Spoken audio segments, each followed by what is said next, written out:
Tempo comum, nona semana, quarta-feira. Tema: 75. Ressuscitaremos com os nossos próprios corpos. Pontos a meditar. 1. Uma verdade de fé ensinada expressamente por Jesus. 2. Qualidades e dotes dos corpos gloriosos. 3. Unidade entre o corpo e a alma. Pelo sinal da Santa Cruz, livrai-nos Deus, nosso Senhor, dos nossos inimigos. Em nome do Pai, do Filho e do Espírito Santo. Amém. Meu Senhor e meu Deus, creio firmemente que estás aqui, que me vês, que me ouves. Adoro-te com profunda reverência. Peço-te perdão dos meus pecados e graça para fazer com fruto este tempo de oração. Minha Mãe Imaculada, São José, meu Pai e Senhor, meu anjo da guarda, intercedei por mim.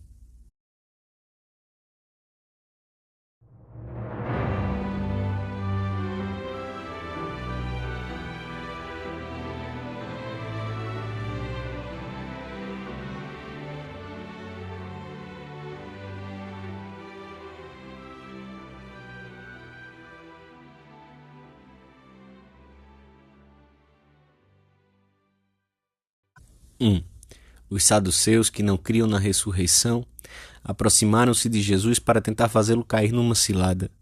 Segundo a antiga lei de Moisés, se um homem morria sem deixar filhos, o irmão devia casar-se com a viúva para dar descendência ao falecido, e devia pôr o nome deste ao primeiro dos filhos. Os saduceus pretendem pôr em ridículo diante de Jesus a fé na ressurreição dos mortos e inventam um problema pitoresco. Se uma mulher se casa 7 vezes, ao enviuvar de sucessivos irmãos, de qual deles será ela esposa no céu? Jesus responde-lhes ressaltando a frivolidade da objeção. Citando diversas passagens do Antigo Testamento, reafirma-lhes a existência da ressurreição e desfaz-lhes o argumento, comentando-lhes as propriedades dos corpos ressuscitados. Censura-os por não conhecerem as Escrituras nem o poder de Deus, pois a verdade da ressurreição já estava firmemente estabelecida na revelação. Isaías havia profetizado: a multidão dos que dormem no pó da terra despertará, uns para a eterna vida, outros para vergonha e confusão. A mãe dos Macabeus confortava os seus filhos no momento do martírio, recordando-lhes que o Criador do mundo os restituirá na sua misericórdia tanto o espírito como a vida, se agora fizerdes pouco caso de vós mesmos por amor às suas leis. E para Jó, esta mesma verdade será o consolo de seus dias maus. Sei que o meu Redentor vive e que no último dia ressuscitarei do pó.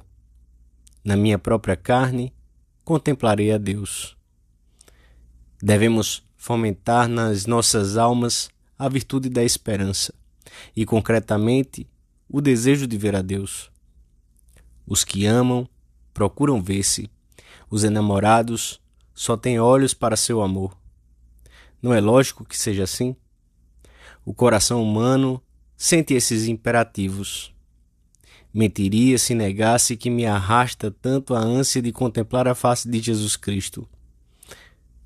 Procurarei, Senhor, o teu rosto. Este desejo será saciado se permanecermos fiéis à nossa vocação de cristãos, porque a solicitude de Deus pelas suas criaturas levou-o a estabelecer a ressurreição da carne, verdade que constitui um dos artigos fundamentais do credo, pois se não há ressurreição dos mortos, nem Cristo ressuscitou, e se não ressuscitou, é vã a nossa pregação e também é vã a vossa fé. A Igreja crê na ressurreição dos mortos e entende que a ressurreição se refere ao homem inteiro, incluído o seu corpo, o mesmo que tiver tido durante a sua passagem pela terra. A liturgia transmite esta verdade consoladora em inúmeras ocasiões. Nele, em Cristo, brilhou para nós a esperança da feliz ressurreição, e aqueles a quem a certeza da morte entristece, a promessa da imortalidade consola. Ó Pai, para os que creem em vós, a vida não é tirada, mas transformada, e desfeito nosso corpo mortal, é-nos dado nos céus um corpo imperecível. Deus espera-nos para sempre na sua glória.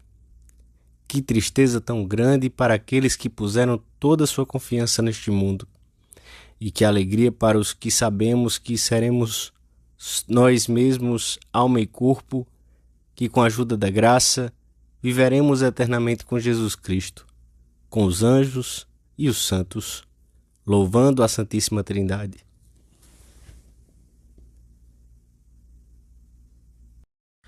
Dois.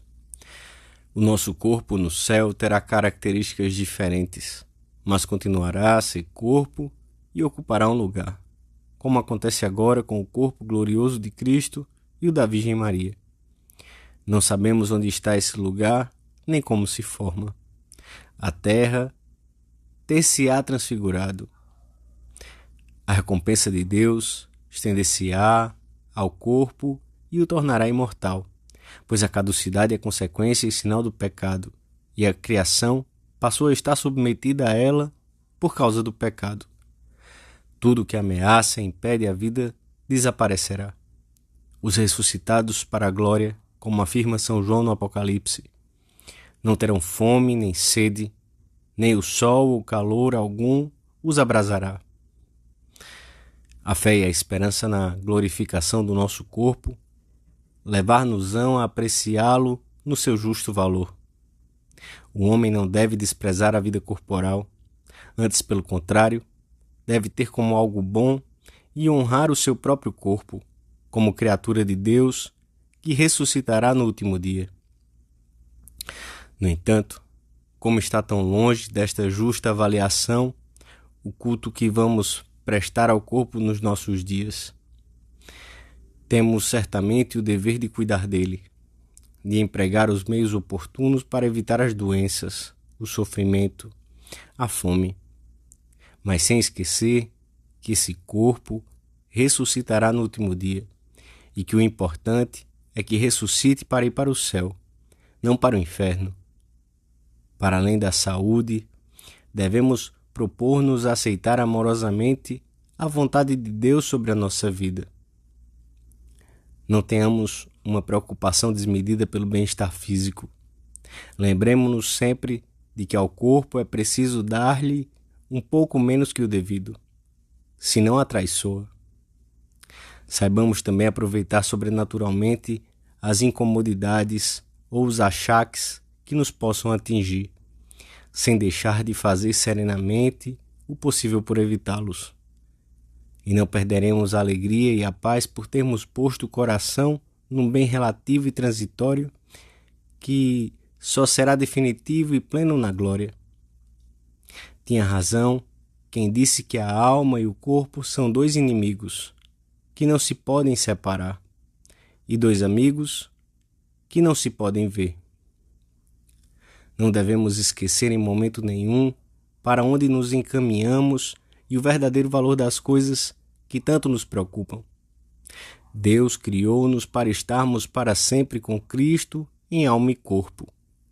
Por isso, aqui na terra, a última palavra só poderá ser um sorriso, um cântico jovial, porque, no além, o Senhor espera-nos de braços abertos e com gesto acolhedor.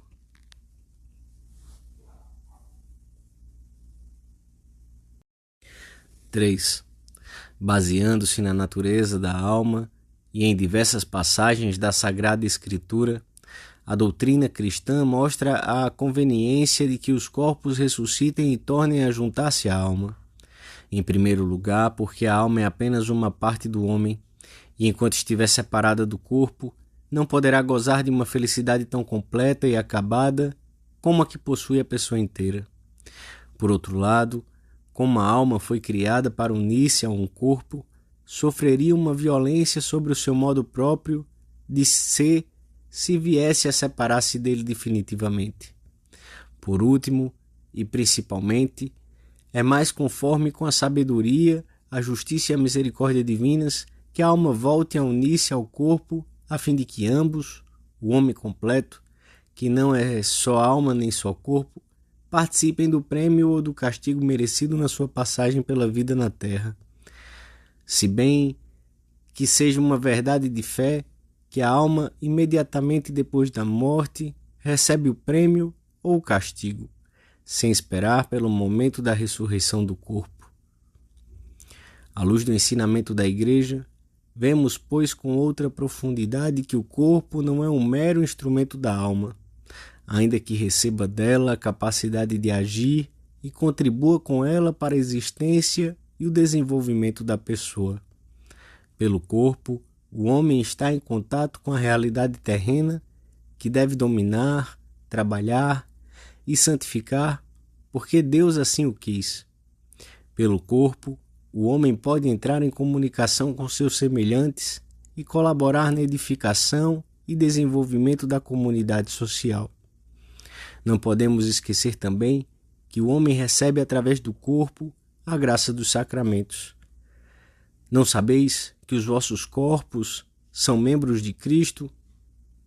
Somos homens e mulheres de carne e osso, mas a graça estende a sua influência ao corpo, diviniza-o de certo modo, proporcionando-lhe uma espécie de antecipação da ressurreição gloriosa.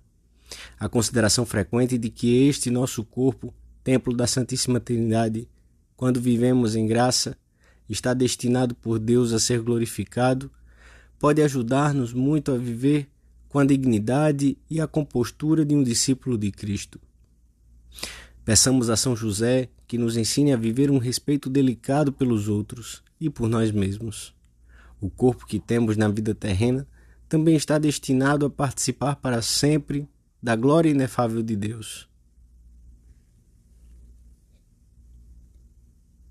Dou-te graças, meu Deus, pelos bons propósitos, afetos e inspirações que me comunicaste nesta meditação. Peço-te ajuda para os pôr em prática. Minha Mãe Imaculada, São José, meu Pai, Senhor, meu anjo da guarda, intercedei por mim.